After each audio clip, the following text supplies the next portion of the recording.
માં જે સંસદમાં અમિત શાહે બાબા સાહેબનું જે અપમાન કર્યું છે એ બાબતમાં ધરણા અને આવેદન પત્રનું જામનગરમાં આયોજન કરવામાં આવે.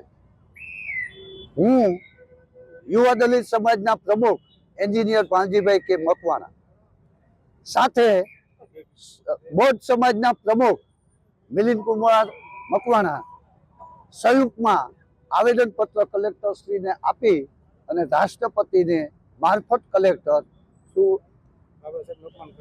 રાષ્ટ્રપતિને આવેદન પત્ર જે ભારતીય સંવિધાનમાં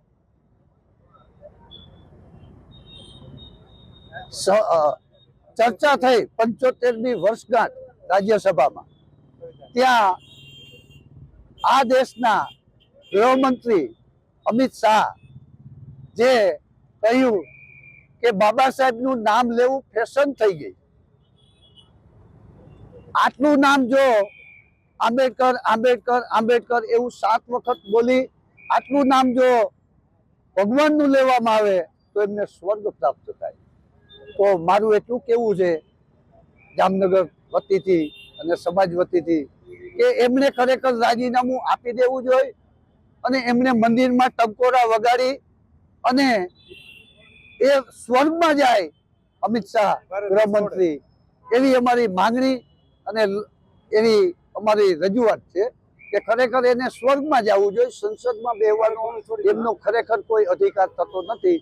આજે સંસદમાં જે કઈ ચૂંટણી થાય છે એ સંવિધાનના નિયમ મુજબ જઈ રહ્યા છે. હવે એને ઉલ્લંઘન કરી અને એ બાબા સાહેબ વિશે અપમાનજનક ટિપ્પણી કરવી એ એમના માટે ગૃહમંત્રીને શોભની નથી. ખરેખર એમણે ખરેખર બાબા સાહેબ વિશે જે બોલી ગયા છે એ બાબતમાં બાબા સાહેબની માફી માંગી અને રાજીનામું અર્પણ કરવું જોઈએ.